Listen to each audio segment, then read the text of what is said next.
බඩේ තිබෙන්නා වූ වින දෝෂය එම දෝෂය තැන්පත් වෙලා තිබෙන්නා වූ ස්වභාවය අනුව ඒ රෝගය බලපාන හැටි, දෝෂය ඇති කරන හැටි, දෝෂයේ ප්‍රතිපා ගේන හැටි ගැන පොඩි දැනුවත් කිරීමක් කරන්න හිතුවා.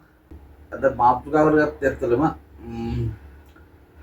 ශරීරයට බලපාන්නා වූ මොනෝ අමනුෂ්‍ය බැල්මක්, අමනුෂ්‍ය නැත්නම් ශරීරයේ අමනුෂ්‍ය කැපාරගෙන ඉන්නවා.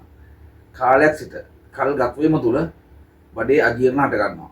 ඒ කියන්නේ මනුෂ්‍යයාගේ ආහාර ගන්න අවස්ථාවට සම්බන්ධ වීම හෝ එහෙම නැත්නම් මනුෂ්‍යයා ගන්න ආහාර අමනුෂ්‍යත් ඒ සමගම ගැනීම තුලින් මිනිසාගේ ඒ ආතුරයාගේ කුසේ හට ගන්නවා අජීර්ණයක්.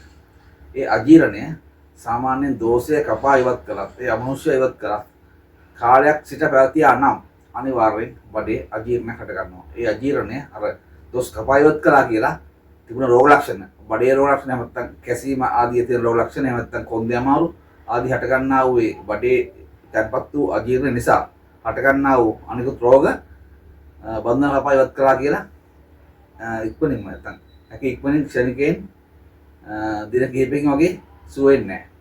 අනිවාර්යෙන් මේ අවස්ථාවට හරියාකාරව ඒ බඩ සුද්ධ කිරීම නැත්නම් ඒ රසායනයක් මගින් බඩ සුද්ධ කිරීමක් කරන්න ඕනේ. ඉන්පසු තමයි ක්‍රමක්‍රමයෙන් ඒ රෝග තත්ත්වයන් පහව යන්නේ. සාමාන්‍යයෙන් කෙටි කාලීන දෝෂවලදී මේ තත්ත්වය උදා වෙන්නේ නැහැ. දීර්ඝ කාලීනව බොහෝ කාලයක් සිට පවතිනා වූ අමනුෂ්‍ය දෝෂවලදී හටගන්නා වූ රෝගයන් සම්පූර්ණ සුව කර ගැනීමට කලින් කිව්ව ආකාරයෙන් බන්ධනය කපා ඉවත් කරලා පමණක් සෑහෙන්නේ නැහැ. බඩ සුද්ධ කිරීම අනිවාර්යෙන් සිදු කළ යුතුයි. පෙර සම්මතය නොමැසුන පාරම්පරික යන්ත්‍ර මන්ත්‍ර ගුරුකම්